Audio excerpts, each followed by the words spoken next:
Telugu Desam party చేసిన ప్రచారం అంతా అవాస్తవమని మరోసారి నిరూపితమైంది. వక్ఫ్ సవరణ బిల్లును పార్లమెంట్లో ప్రవేశపెట్టినప్పుడు లోక్సభలో వైఎస్ఆర్ కాంగ్రెస్ పార్టీ వ్యతిరేకించింది, రాజ్యసభలో కూడా వ్యతిరేకించింది ఈ సవరణ చట్టాన్ని. అయితే తెలుగుదేశం పార్టీ ఈ పరిణామం తర్వాత మైనార్టీ ఓటింగ్ మొత్తం పూర్తిగా వైసీపీ వైపు వెళ్ళే అవకాశం ఉంటుంది.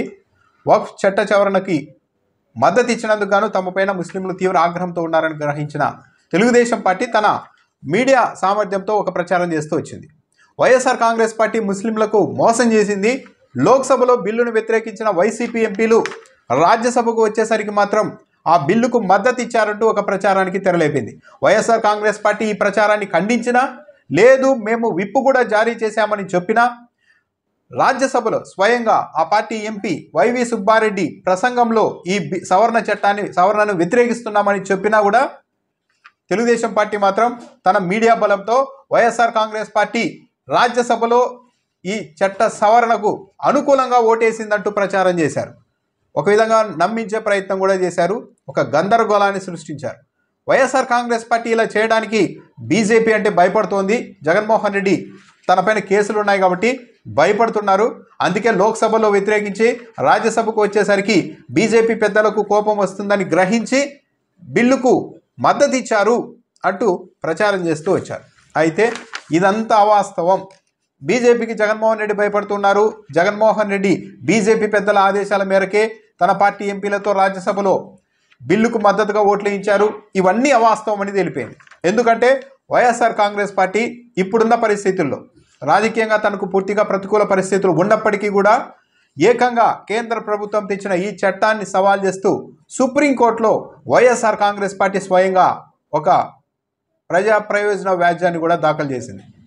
బీజేపీని చూసి జగన్మోహన్ రెడ్డి భయపడుతున్నారు, ఆయన మీద కేసులు ఉన్నాయంటూ ప్రచారం చేస్తూ ఉన్నారు. అయినప్పటికీ కూడా వాటినేది వైఎస్ఆర్ కాంగ్రెస్ పార్టీ లెక్క చేయడం లేదు అన్నది మరోసారి నిరూపితమైంది. ఏకంగా సుప్రీంకోర్టులో ఈ చట్టానికి వ్యతిరేకంగా వైఎస్ఆర్ కాంగ్రెస్ పార్టీ బిల్ దాఖలు చేసింది. ఈ చట్ట సవరణ కారణంగా సమానత్వం, ప్రాథమిక హక్కులు, మత స్వేచ్ఛకు వ్యతిరేకంగా ఈ సవరణ చట్టం ఉందని కూడా వైఎస్ఆర్ కాంగ్రెస్ పార్టీ తన పిటిషన్లో వాదిస్తోంది. ముస్లిమేతరులను ఈ వక్ఫ్ బోర్డులోనికి ప్రవేశపెట్టడం అన్నది అంతర్గత వ్యవహారాల్లో జోక్యం చేసుకోవడమేనే అభ్యంతరం తెలిపింది. కొన్ని మతాల స్వయం ప్రతిపత్తికి భంగం కలిగించేలాగా ఈ చట్టం ఉందని కూడా వైఎస్ఆర్ కాంగ్రెస్ పార్టీ తన పిటిషన్లో వాదించింది. ఇప్పటికే కొన్ని రాజకీయ పార్టీలు, వ్యక్తులు వీళ్ళందరూ కూడా సుప్రీంకోర్టులో ఈ చట్టానికి వ్యతిరేకంగా బిల్ దాఖలు చేశారు. ఇప్పుడు YSR Congress party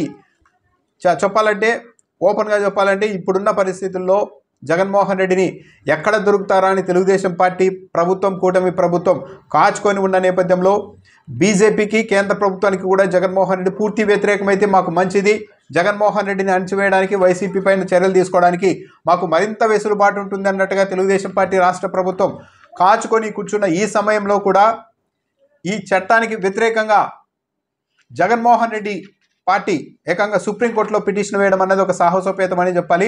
so Telugu Desam party చెప్పినట్టు జగన్మోహన్ రెడ్డి బీజేపీ పెద్దలకు, కేంద్ర ప్రభుత్వ పెద్దలకు భయపడిపోయి లోక్సభ నుంచి రాజ్యసభకు వచ్చేసరికి యూటర్న్ తీసుకున్నారన్నది పూర్తిగా అవాస్తవం అని తెలిపింది. అదే వాస్తవం అంటే ఈరోజు అంతకు మించి తీవ్రమైన చర్యగా చెప్పాలి వైఎస్ఆర్ కాంగ్రెస్ పార్టీ ఏకంగా సుప్రీంకోర్టులో పిటిషన్ వేయడాన్ని. సో వైఎస్ఆర్ కాంగ్రెస్ పార్టీ ఎవరి ప్రభావంతోనో పనిచేయడం లేదు, తానుగా స్వతంత్రంగా నిర్ణయాలు తీసుకుంటోంది. బీజేపీ ఆధ్వర్యంలోని కేంద్ర ప్రభుత్వం తెచ్చిన చట్టాలపైన కూడా ఓపెన్గానే సుప్రీంకోర్టులో కూడా సవాల్ చేసే స్థాయిలో వైఎస్ఆర్ కాంగ్రెస్ పార్టీ నిలబడుతోంది అన్నదైతే ఈ పరిణామం బట్టి చాలా స్పష్టంగా అర్థమవుతుంది.